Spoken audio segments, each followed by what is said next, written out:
Hello, ഞാൻ എല്ലാവരെയും എൻ്റെ ചാനലിലേക്ക് സ്വാഗതം ചെയ്യുകയാണ്. ഇന്ന് ഞാനിവിടെ ചക്ക പുരട്ടിയെടുക്കുകയാണ്, അതായത് ഫ്രൈ ആക്കി എടുക്കുകയാണ്. അപ്പോൾ അതിലേക്ക് നമുക്ക് പോകാം. ചക്കയിലേക്ക് മുളക് പൊടി, ആവശ്യത്തിന് ഉപ്പ്, ആവശ്യത്തിന് മഞ്ഞൾപ്പൊടി, ഗരം മസാല, കുരുമുളക് പൊടി, കറിവേപ്പില, ഇത്രയായിട്ട് ഞാനൊന്ന് ഇത് പുരട്ടി വെക്കാൻ പോവുക. നല്ല വൃത്തിയായിട്ട് പുരട്ടാൻ പോവുക. ശകലം കൈവെള്ളം തളിച്ച് നല്ലതുപോലെ ഒന്ന് പിടിപ്പിക്കണം. ഇതിനകത്ത് റെഡി ആയിട്ടുണ്ട്. ഇതിന് നമുക്ക് ഒരല്പസമയം ഇരിക്കട്ടെ, ഒരു 10 മിനിറ്റ് ഇരിക്കട്ടെ. എന്നിട്ട് ഇത് നമുക്ക് ഫ്രൈ ആക്കി എടുക്കാം. നമുക്ക് ആവശ്യത്തിന് എണ്ണ ഒഴിച്ചു കൊടുക്കണം. ഫ്രൈ ആക്കാനാണ്. അപ്പോൾ ഇച്ചിരി എണ്ണ വേണം. തികഞ്ഞില്ലെങ്കിൽ പിന്നെ നമുക്ക് ഇടയ്ക്ക് ഒഴിച്ചു കൊടുക്കാം. അപ്പോൾ ഇതിലേക്ക് വെളുത്തുള്ളി ചതച്ചത് ഇട്ട് കൊടുക്കണം. വെളുത്തുള്ളി ചതച്ചത് ഇനി ഇത് ചെറുതായിട്ടൊന്ന് മൂത്ത് വരട്ടെ.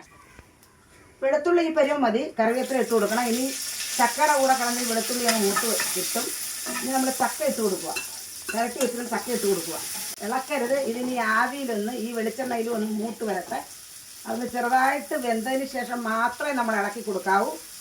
ഒന്ന് അടച്ച് വെക്കാം, മൂടി വെക്കാം. ഒരു പുറമായിട്ടുണ്ട്. നമുക്കിതിനെ തിരിച്ചിട്ട് കൊടുക്കാം.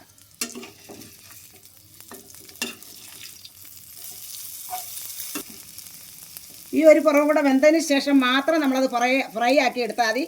ഇതിനിയും ഇരുന്നൊന്ന് വേകട്ടെ. നമ്മളൊരു പുറം തിരിച്ചിട്ടിരുന്നു, അതും പാകമായിട്ടുണ്ട്.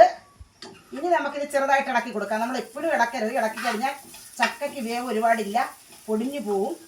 അതുകൊണ്ട് രണ്ട് പുറവും ഒരുമാതിരി പാകമായതിനു ശേഷം മാത്രമേ നമ്മൾ ഇളക്കി കൊടുക്കാവൂ. സൂപ്പർ ടേസ്റ്റുള്ള ഒരു വിഭവമാണ്. അപ്പോൾ ഇനി നമുക്ക് ഇതിനകത്ത് കിടന്ന് നല്ലതുപോലെ ഒന്ന് മുരിഞ്ഞ് വരട്ടെ, മൂത്ത് വരട്ടെ.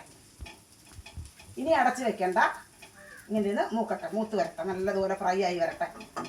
ചക്ക ഫ്രൈ നമ്മൾ റെഡിയാക്കുമ്പോൾ ചക്ക ഫ്രൈക്ക് നമ്മൾ മുളകും ഉപ്പും മഞ്ഞൾപ്പൊടിയും എല്ലാം ചേർക്കുമ്പോൾ അത് ചക്കയ്ക്കകത്ത് ചേർന്ന് പിടിക്കുന്നതിന് വേണ്ടി ഒരു കൈവെള്ളം തളിച്ച് അത് ചേർത്ത് വെക്കുന്നതില വെള്ളം ഒരു കാരണവശാലും ഉപയോഗിക്കരുത്. അതുപോലെ തന്നെ നമ്മളിത് പിന്നെ ഒരു പുറം നല്ലതുപോലെ ഒരു 1.5 മിനിറ്റ് വെന്തതിന് ശേഷം മാത്രമേ അടുത്ത പുറം ഇളക്കിയിടാവൂ. എപ്പോഴും ഇളക്കരുത്. ഇളക്കി കഴിഞ്ഞാൽ ഈ ചക്ക ഫ്രൈ കുഴഞ്ഞു പോകും. അതുകൊണ്ട് രണ്ട് പുറവും നല്ലതുപോലെ വെന്തതിന് ശേഷം മാത്രമേ നമ്മൾ തവിയിട്ട് ഇളക്കാവൂ. എപ്പോഴും ഇളക്കുകയും ചെയ്യരുത്.